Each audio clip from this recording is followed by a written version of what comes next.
মৌসুমী নিম্নচাপের প্রভাবে দেশের আকাশে জমছে দুর্যোগের ঘন মেঘ। আগামী এক সপ্তাহ দেশের পূর্বাঞ্চল, দক্ষিণ পূর্বাঞ্চল ও উত্তর পূর্বাঞ্চলে ভারী থেকে অতি ভারী বৃষ্টিপাতের তীব্র আশঙ্কা রয়েছে। আর এই টানা বৃষ্টির কারণে আগামী 5 দিনের মধ্যে দেশের বেশ কয়েকটি অঞ্চলের নদীর পানি বিপদসীমা অতিক্রম করে বন্যা পরিস্থিতির সৃষ্টি হতে পারে।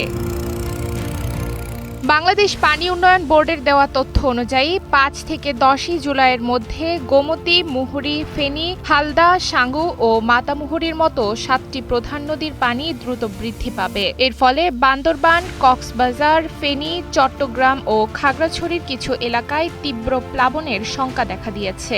এছাড়া লক্ষ্মীপুর ও নোয়াখালীর নদী সংলগ্ন নিম্নাঞ্চলের কিছু এলাকাও সাময়িকভাবে প্লাবিত হতে পারে।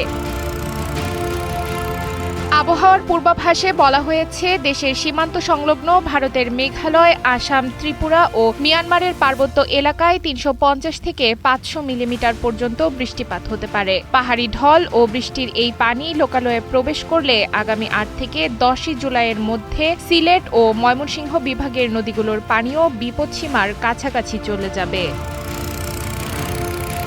এদিকে রংপুর বিভাগের তিস্তা, ধরলা ও দুধকুমার নদীর পানি বর্তমানে বিপদসীমার নিচে থাকলেও আগামী সপ্তাহের মাঝামাঝি সময়ে তা আবারও বৃদ্ধির সম্ভাবনা রয়েছে।